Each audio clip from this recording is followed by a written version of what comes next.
Waiting to go live. Hey everyone, welcome to the Canadian Youth Worker page. My name is Jason, part of the Canadian Youth Worker team, and today I have the awesome privilege of interviewing an Ontario semi-legend, legend, whatever phrase he's going to choose for himself, Phil Prendergast. Here's Phil. Hey, how's it going, everybody? Yeah, as Jason said, my name is Phil Prendergast. I am my title is the Youth Support Pastor at the Meeting House, which is a multi-site church of 14, soon to be 16 locations. And so my role is to bring vision and support and resources for our youth ministries across all the different sites of the Meeting House. And so we've got just a variety of different youth ministry expressions happening all across the province of Ontario. And so I get the ability to kind of manage and rally the troops and train and lead and develop a lot of great young leaders. So that's kind of my context. And yeah, I'm excited to be here hanging out with you guys and with this great-looking young guy named Jason over here. Thanks, man. I'll slip you the $5 bills later. Good. So, Phil, tell us a little bit about your family. You're a family man. You're a young dad. Yes. How long have you been in youth ministry? Has it always been in the Ontario context? Yeah. Like that. Yeah, so I have a wife, and her name is Stephanie, and we have two young girls, a 3.5-year-old named Ella, and a 1-year-old, just turned 1-year-old named Sophia. Wow. And they are a lot of fun and very, very busy, and they make life amazing and very stressful all at the same time. It's called parenting. It's lots of fun. I have been in youth ministry now for a decade. April was a decade of full-time youth ministry. And so started out on the East Coast in Halifax, where I began to work with homeless street kids for a number of years with my wife, and then we moved to London, Ontario, where I was the youth pastor at a couple of different community churches there. And then about 3 years ago, I began on staff with the Meeting House in the GTA area and across Ontario. So it's been a real ride of a bunch of different contexts, a bunch of amazing and hard and awesome experiences, all wrapped into the last 10 years. So it's been great. Very cool, man. Thanks for sharing. I've seen photos of your girls on Facebook because we're friends on Facebook. Cute as buttons, and they're wearing Leafs jerseys, which is also awesome. Yeah, and they don't get their looks from me, from their mom, for sure. That's for sure. But yeah, it's lots of fun. Absolutely, and that's very humble of you to say. And I have a daughter as well, and I'm glad that she looks like my wife and not like me, because me with girly hair and stuff, just not cool. It just doesn't work, right? It doesn't work. But girls are a lot of fun. I love it. So. Yeah, they are. They are. So you've been in Canada for a long time, done youth ministry, like you said, out east, and also sort of center of Canada, or so we like to think with Ontario, even though it's not the center of Canada. What do you love about our country? You know, I love so much of this country. I think, you know, I love hockey. I love classic things like poutine and other things. I love the diversity. I also think, you know, I think with Canada we have an incredible opportunity as a really kind of a post-Christian culture country to bring the message of Jesus and the gospel in a fresh and a new way without stigmas or kind of past religious bad experiences that so many people grow up with. And so I think for the first time we have a generation of kids growing up in this country that know nothing of Jesus and know nothing of the gospel. And so it allows us an opportunity to speak to kind of fresh ears and fresh hearts and fresh eyes, a kind of a revolutionary message that we all live and breathe. And so I think that's what some of the things that I really love about kind of working in youth ministry in this country, and getting the opportunity to invest in kids that, you know, a lot of times come off the street for the first time and have no understanding of who Jesus is. So. Very cool, and I would agree. You know, being in a post-Christian culture, I know a lot of our ministry peers would say that's a negative thing. I'm less inclined to say that. I think it's actually a positive thing for the church here in our country. Figure out how God has wired us, what He wants us to do in relationships and in our communities. So, looking forward to this conversation. Second question that I had for you is kind of, what are some growing trends that you are seeing? I mean, you're in a multi-site campus context, so you get to connect with a variety of different youth ministries. You made mention of that earlier. What are some growing trends that you're hearing and seeing from relationships across the country in youth ministry? I've noticed quite a number of different trends in youth ministry. I think one of the biggest trends that I've noticed is just the reality of volunteer-driven youth ministry is becoming more and more prevalent. I think as churches continue to struggle in a lot of our communities, we just begin to see more and more unpaid staff leading youth ministries and community churches across our country. And even in our context of the Meeting House, I mean, we have a bunch of full-time, part-time, and volunteer staff who are running youth ministry across our sites. And so we have a wide, vast variety of different people leading and so I think it's a unique thing to see so many volunteers stepping up and leading, and it also provides a real challenge for churches across the country to resource these volunteers. Some other things that I think that I'm seeing. Sorry, things are just popping up on my computer. No worries. I think I'm seeing the dismantling of silos in churches. I think for a lot of years it was just a real trendy thing to have the youth ministry and the kids ministry and every other ministry in the church completely separated from every age and stage in the community. And so I think we're beginning to see a real separation of those silos, a dismantling of those silos. And my real belief is that the full expression of youth ministry happens when students are fully participating in the body of Christ as full participants, and they're given real responsibility and real ability to lead and to grow. And so, I've really pushed the Meeting House, and I've seen a lot of other youth ministry people across the country pushing their communities to say youth ministry isn't just need its own separate budget, its own separate staff, and its own separate facility or room or whatever, but we actually need our students intentionally integrated into our community, rubbing shoulders with different generations. And so I know a lot of people are talking about this, but something that we're really trying to do is we're trying to have 50% of every student who's actively a part of our youth ministry serving in our church on a Sunday morning. And so that means that they're serving in music and kids and setup. And I mean, we're a portable church, right? So there's so many places that students can learn and grow and be given leadership responsibilities. And so we really want our kids serving and growing and leading.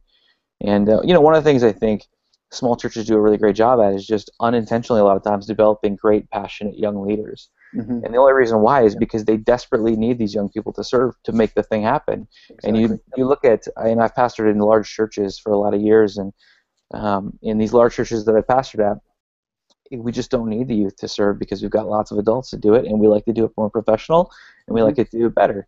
And we don't want to take the risk of failing. And so we actually don't do a good job of discipling and producing students who have a fully devoted lifelong faith in Jesus because they just have never got their hands dirty in the local church. And so I think there's something so profound about having student-led, students involved, students volunteering, all that kind of stuff. And so we're trying to really create a culture of investing in the next generation in that way.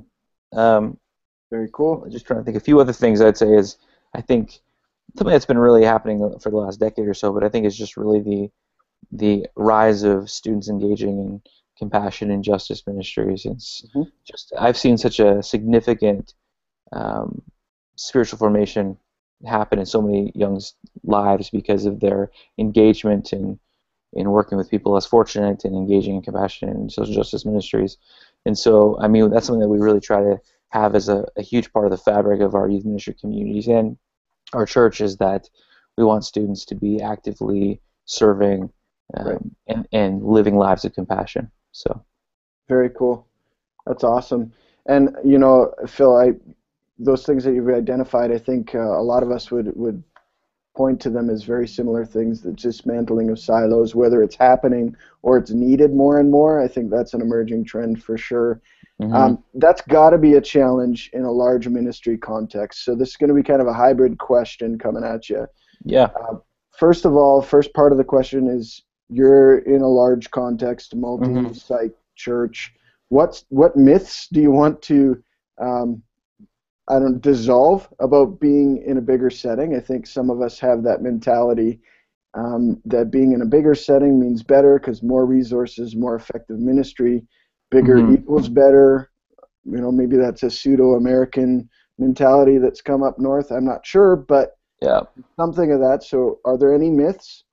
And Yeah, then I think when people think of the meeting house, they think of this massive church, and it is a large church of 8,000 people that are regularly attending, and lots of students. But we're spread out across 14 locations, soon to be right. 16 locations, and so we actually have groups of 30, 40, 50 students at a Hmm. location all across the province, and so we operate like a medium-sized youth ministry that Hmm. is one youth ministry in many locations, but for all intents and purposes, it is medium-sized youth ministry. So we structure ourselves that way, and we do have resources, but they're spread across so many different locations, and so we try and operate in a real simplistic fashion, and we don't do the large production, we don't do smoke and lights really. I mean, our big thing is mentorship, and amongst many things. But we really are real. The core of who we are is our small groups, and our real goal is to create relationships where each student is owned by a specific leader, and that leader only has 4 students that they care for. And Hmm. so I think we operate like a medium-sized youth ministry, and so we have to be real careful with our resources, and we share curriculum across our sites, and that's one of the big things that we're really working on right now is creating a real comprehensive, great video-based curriculum that will have a video-based storytelling piece with live communication on the ground mixed with kind of a reality TV-based thing, and so we are trying to create kind of a package that a volunteer can take and use without having to spend tons and tons of time preparing teaching and lessons and all that kind of stuff. And so we're trying to create something that we can actually gift to the Canadian church across the country, but also use in our own context and use it to disciple our kids well. So Cool, which is one of the many things that I've appreciated in our interaction together over the last sort of 2 years or so is your heart for generosity, and I think that's really awesome. What other myths? I mean, I'm at Center Street Church, another big church in Canada. Do you ever face in the Ontario region or even beyond, sometimes the challenges that we face is, oh, these guys have it all figured out. I don't know about you, but I'm learning more and more in youth ministry. I'm learning, I can learn from, I've got friends who are the volunteer leaders in the youth ministry who have something to offer, their different perspective that hmm is so enriching for even my own personal development and the development of my ministry. I'm yeah, finding that we're better together, and I think yeah, that mantling of silos is also in between churches of different sizes, different denoms. Would you agree? Are yeah. you seeing the same things? Yeah, totally. I think from the outset, people think, yeah, the meeting house youth ministry is all together, great web presence, whatever. But I Yeah. think at the end of the day, I think I learn the most when I sit down at regional youth gatherings with other youth pastors or volunteers, and I just hear people's stories, and I learn so much from people that are on the ground doing youth ministry in different contexts. And so, I think for us, we're trying new things all the time, and we're failing all the time, and at the end of the day, we're all at the same spot, doing our best to invest in and disciple students. And so, yeah, and so I would say, we're in the same kind of boat as you guys are in terms of, we've got some structure, we've got some resources, we've got some stuff to gift, but we've also got way more to learn from people around us that are doing youth ministry in different contexts. And so, yeah, so we're a mess. We don't have it all together, but we're trying our best, like every other youth ministry and group of leaders, to invest in the next generation and figure out what kind of creativity and new things it takes to reach this next generation. Awesome. Well, you heard it here first, people. Meeting House is a mess. It's a gong show, according to Phil. Just kidding. No, but seriously, I think It's if more like I I'm a think mess. Maybe I'm a mess. Maybe that's what it is. I think if what we can share with other youth workers across the country is, yeah, definitely everybody is in this together. hmm Nobody, we're not competing with one another. I think those days, at least in my context, are gone, where we're trying to compete with other youth Yeah. ministries. We're trying to work at this whole thing collectively and hmm together. hmm Final question to wrap it up here. I know you're a busy guy. What word of encouragement would you give to youth workers? I know you do this regularly. That's part of your role as hmm a youth ministry support person of the Meeting House. For your youth ministry leaders and volunteers, uh, Yeah. think outside of your context. What words of encouragement would you have? for us. I would say that this is an interesting season as we wrap up a school year and as we kind of just naturally reflect and look back. And I would just say that God is at work in your ministry, whether you can see it visibly or not. And I think a lot of times we feel like, I haven't led a bunch of kids to Christ this year, or we haven't seen huge growth, or these kids are struggling in so many deep ways, and I feel like we're not taking these steps forward. And I would just say that even when you don't see it, God is under the surface working in hearts and in lives. Yep. And those seeds that you're planting, those things that you're doing, and those selfless ways that you're giving yourself every week in and out, God is using that. It's not all in vain. And so I would just say that just kind of open your eyes a little bit and just trust that God is at work. And another thing I would say is that you're not alone. Don't be a lone ranger. Don't live in your own world and just try to do your own thing. But look around your city and your community and find people to speak into your life, to invest in you. Find a mentor. I mean, I think one of the things that's got me through 10 years of youth ministry is that I've intentionally gone after people I love and respect and said, would you mentor me for a year or for a year and a half, or just meet with me for coffee? And I think those are the most profound things in my life that have kept me going and kept me on track and have built me up. And so I would say, don't do this alone, but there's people around you that want to invest in you and want to love you and want to continue to push you forward. Yeah, that's awesome. Thanks, Phil. We've appreciated your time. I know I'm looking forward to getting to know you even better over the next few years and working together and seeing how we can be a part of what God is doing across our country of Canada. Also looking forward to the Leafs returning to the playoffs 2014, 2015. Yes, you're a Leafs fan, I've heard. That's amazing. Yeah, well, there's a few of us. There's a few of us out west here that are Leafs fans. Are you persecuted? You must be persecuted. I don't know. Yes, definitely I am. And I'll be mocked for actually saying this on our youth worker channel as well. So I'm okay with that. I love it. Awesome. Well, thanks for tuning in, everyone. God bless you. And like Phil said, God is at work. Whether you can see it or not, God is at work in your youth ministry. We love you. We're praying for you. Have a great rest of your May. Thanks.